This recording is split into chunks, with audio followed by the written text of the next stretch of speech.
Halo semua, selamat datang di Obras, obrolan seru bareng aku dan juga Yuniar yang bakal nemenin kalian selama waktu semenit ke depan.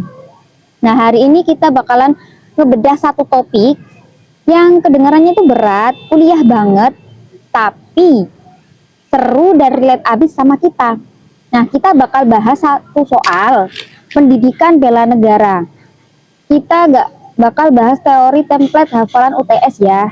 Nah, di sini tuh sebelah aku ada temen ngobrol yang asyik banget.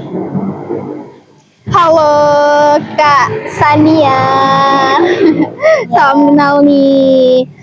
Gimana kabarnya nih Kak? Baik ya? Ya, baik. Alhamdulillah, seneng banget nih aku bisa ikut nimbrung di sini di podcast kita kali ini ya. Nah, topiknya itu menarik banget nih Kak. Agak menantang sih. Boleh.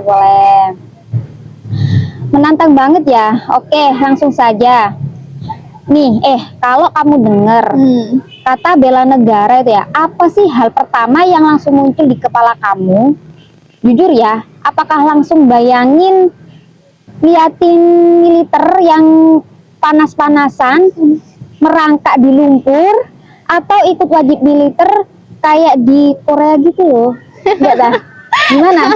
Iya ya, jujur nih ya, kalau dari aku pribadi nih, dulu iya ya, aku mikir kayak gitu, kayak panas-panasan, kayak baju-baju loreng gitu kan, Yeah. TNI kalau kita mikir tentang pendidikan bela negara ya kan.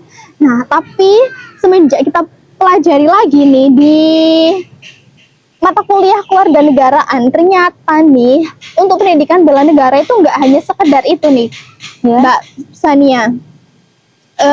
Tapi kita ternyata itu pandangan itu sempit banget. Bela negara itu tuh spektrumnya tuh luas banget, Mbak.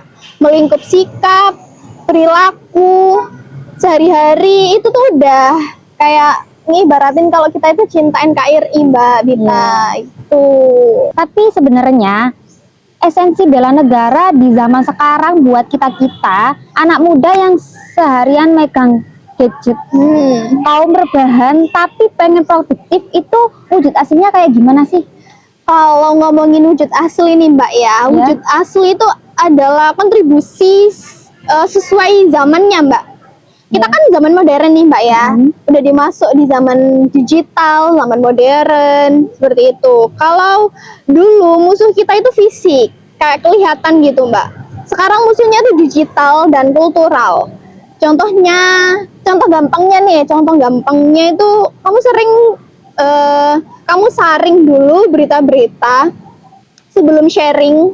Biasanya kan dapat berita kayak lagi rame di sosial media. Nah, kamu tuh sharing dulu Mbak sebelum menerima atau share lagi berita tersebut. Nah, kamu bisa juga bikin konten edukatif, konten promosi, atau juga bisa konten tentang kenalin budaya kita ke luar negeri, Mbak. Gitu, kenalin budaya kita ke luar negeri, atau kamu juga bisa beli produk-produk lokal dibanding beli brand-brand luar negeri. Dan brand-brand lokal di kita itu gak kalah bagus, Mbak. Gak kalah bagus, mulai dari bahannya, mulai dari kualitasnya, itu juga gak kalah bagus brand-brand lokal kita sekarang. Kayak gitu. Tapi kira-kira apa sih yang bakal terjadi kalau anak muda zaman sekarang apatis alias cuek, bebek sama konsep ini? Wah, itu bahaya banget sih Mbak. Kalau kita ngomongin soal apatis dan cuek kayak acuh tak acuh gitu kan Mbak ya, itu tuh bahaya banget sih. Kalau kita abai, negara kita itu bisa hancur tanpa perlu dibom. Kalau dulu kita diserang dalam bentuk fisik ya Mbak, bisa dibom, bisa dijajah kayak gitu. Nah, identitas budaya itu kita bisa hilang karena kita lebih bangga sama budaya asing. Kayak gitu Mbak, ekonomi kita juga bisa dikuasai, produk luar karena kita males beli produk sendiri.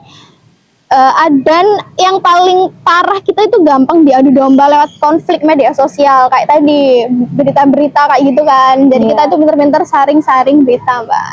Itu bahaya banget sih. Gila, ngeri juga ya ternyata. Ngeri banget. Ini tuh nyambung nih. Kalau dulu musuh kita kan kelihatan ya. Betul. Nah, penjajah pakai seragam dan bawa bedil. Betul banget Kalau nih. sekarang, menurutmu apa sih musuh tidak terlihat alias ancaman non-militer yang lagi dihadapi bangsa kita dan sering banget kita sepelekan? Ancaman terbesar yang ada di sekitar kita itu cyber dan ideologi, Mbak. Contoh maraknya itu judi online yang merusak itu mental anak muda.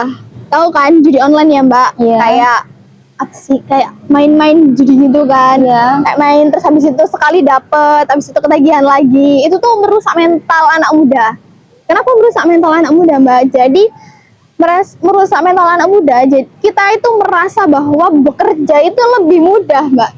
Dengan hanya main judi kita udah bisa punya banyak uang ya kan, sekali slot sudah bisa dapetin ratusan juta, betul kan, Mbak? Betul banget. Tapi sebenarnya di balik itu tuh ada permainannya, Mbak. Sekali kita dapet, kita kan keterusan ya, pengen dapet lagi. Itu sebenarnya sekali kita dapet itu gak bakal dapet lagi, Mbak.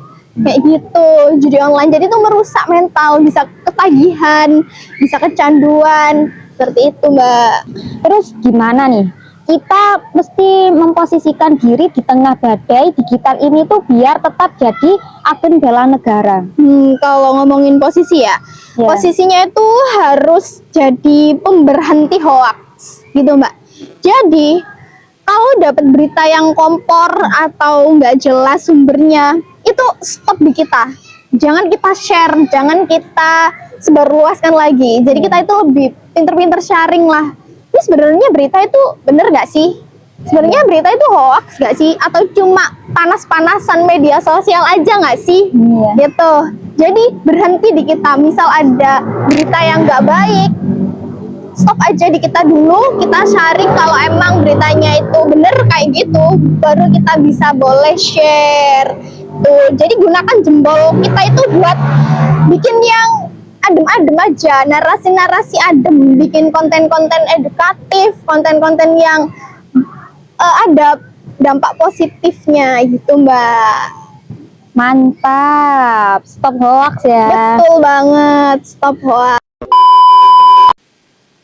Oke, nggak kerasa ya kita udah di ujung obrolan seru ini. Nah, sebagai penutup, kalau kamu bisa kasih satu pesan atau statement singkat buat teman-teman mahasiswa yang lagi dengerin podcast ini, apa sih mindset yang penting yang harus diubah atau ditanamkan tentang pendidikan bela negara? Oke, baik. Oke, mindsetnya itu sederhana, Mbak. Kalau kita ngomong mindset, jangan tanya apa yang bisa negara kasih buat kamu. Sebelum kamu itu mulai kontribusi kecil buat lingkungan sekitar kamu. Kalau bela negara itu bukan beban, tapi gaya hidup. Mulai dari jempol kamu, ketikan-ketikan kalian, dompet buat produk lokal, beli-beli, gitu kan. Terus, dan tubuh yang sehat buat masa depan Indonesia. Itu tuh udah jadi mindset sederhana buat kita itu bela negara, Mbak. Kayak gitu. Oke. Luar biasa, refleksi banget ya, epic banget buat penutup obras ini. Dan terima kasih banyak udah mau berbagai insight yang daging semua dan membuka mata kita kalau bela negara itu dan kekinian. Oke, terima kasih juga Mbak Sania sudah mau mengundang aku di podcast kali ini. Pembahasannya lumayan berat tentang pendidikan bela negara nih, Mbak ya. Oke, buat kalian yang dengerin jangan lupa buat praktekin hal-hal kecil tadi. Oke, aku Insania Mubita sebagai host di sini ingin mengundurkan diri. Sampai jumpa di episode selanjutnya. Bye.